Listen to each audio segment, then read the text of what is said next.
Alors je dis, continuons de poser des actes d'injustice, nous allons l'assumer. Parce que les actes d'injustice provoquent des ressentiments. Hier, le prétexte fondé ou non de la rébellion armée, c'était l'injustice, nous avons donc dit. N'est-ce pas? Mais les mêmes causes produisent les mêmes effets. On n'a pas besoin de le souhaiter. Mais il semble que ce soit l'état de la nature. Alors, lorsque vous me dites que je l'ai dit, oui, effectivement, je l'ai dit. Et ça ne me fait pas plaisir de le dire. Lorsque je suis à la Cour pénale internationale et que j'ai fini de présenter le cas de M. Blé Goudé et que je sors et qu'il y a un juge qui m'approche pour me dire, mais vous êtes sérieux avec ce que vous venez de dire là, qu'on a pu juger M. Blé Goudé dans votre pays alors qu'il était ici, par contumace? Vous êtes sérieux? Et puis je lui montre la décision. Et il remue la tête et il s'en va. Je pense que il faut qu'on soit un peu sérieux. Il faut qu'on arrive à avoir une haute estime de la justice. La justice, ce n'est pas n'importe quoi. On parle du pouvoir judiciaire. On parle du troisième pouvoir. On ne peut pas s'amuser avec ça. Donc, je l'assume. Je dis, multiplions les actes d'injustice. Nous allons l'assumer. Et ça, je n'invente rien. Les mêmes causes produisent les mêmes effets. Même si vous ne le souhaitez pas. Il est souhaitable d'interpeller les acteurs, interpeller tout un chacun, pour que nous puissions poser des actes de justice pour consolider la paix sociale. Mais la multiplication des actes d'injustice, regardez vous-même. Parce que, vous voyez, on ne souhaite pas des choses dans son pays. Nous avons tous vu ici un monsieur connu de tous parce que un corps social, religieux, des catholiques avait décidé de marcher. Au vu et au su de tout le monde, il a fait une vidéo. Il a menacé ouvertement les catholiques.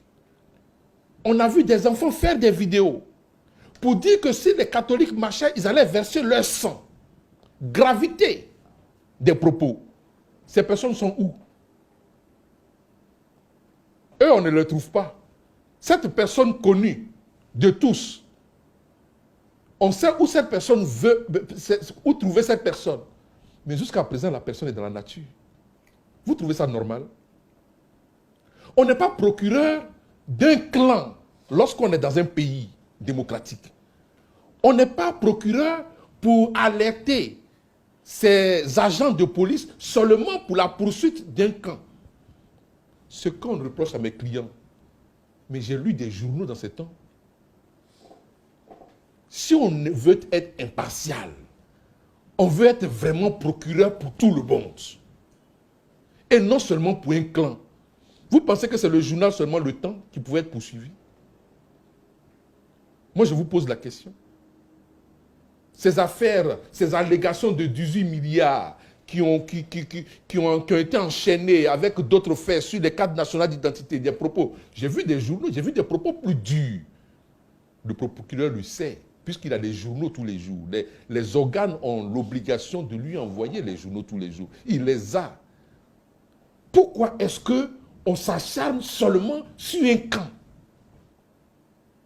Moi, je déplore ça.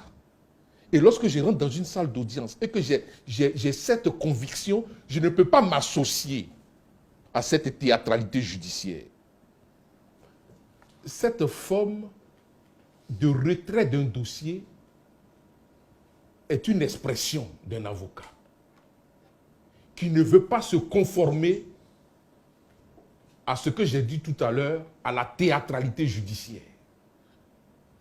Je suis un avocat, je suis un acteur de la justice, je ne suis pas un comédien de la justice. Je ne veux pas transformer l'audience en une scène de théâtre. Je veux que ce soit compris comme tel. L'abandon de mes clients, je vais vous dire, si je dois être présent et que cela ne doit rien changer à une décision déjà arrêtée, je préfère sortir pour que celui qui a prémédité sa décision puisse l'assumer seul. Mais je ne l'accompagnerai pas. Tout le monde a vu ici dans l'affaire, une affaire qui a soulevé la Côte d'Ivoire, qui a ému même l'Afrique par rapport à ses commentaires. Une dame députée de la nation qui a tenu des propos injurieux sur la femme. Mais mieux encore, elle a cité le nom précis d'une personne qui est du PDCI, une dame. Une plainte a été posée. Mais où est-ce que ce dossier se trouve? Où est ce dossier? Il semble, par rapport à mes confrères, qu'arrivé à la brigade, ce soit leur cliente victime de ces injures qui ait fait l'objet d'une poursuite. Vous pensez que on peut être, ça peut continuer comme ça dans un pays? On peut parler de paix dans un pays du bout des lèvres sans poser des actes accompagnant ces slogans de paix, vivre ensemble, la réconciliation nationale? Vous pensez ça? Vous pensez qu'on peut demeurer dans un pays comme ça, de cette façon? C'est-à-dire un clan de citoyens s'estiment être des intouchables. Ils posent des actes. Et puis les autres doivent payer. Vous pensez que ça peut continuer? On va verser le sang des catholiques. Et puis les personnes courent dans la nature. Vous voyez? Ouais, on va verser le sang des catholiques comme leur Jésus là. Et puis les personnes sont dans la nature. Il y a eu la profanation de la tombe d'Arafat. On a retrouvé la personne en moins de 24 heures, en moins de 48 heures. Et des personnes connues, des personnes publiques, ont fait semblant de porter plainte contre ces personnes, des avis de recherche, pour contenter le peuple. Et puis on a assis là dans son bureau calmement. Vous pensez que ça peut continuer? Moi, je dénonce. Et je dénoncerai. Parce que je n'ai pas d'argent, je n'ai pas d'immeuble en Côte d'Ivoire. Je n'ai pas d'argent à l'extérieur de la Côte d'Ivoire pour y envoyer mes enfants et mon épouse. Ce que beaucoup d'entre eux ont pu faire et peuvent faire. Nous allons vivre en Côte d'Ivoire, nous allons rester en Côte d'Ivoire. Nous voulons un pays en paix. C'est pourquoi les actes de provocation, les actes d'injustice, je vais les dénoncer. Et je continuerai de les dénoncer.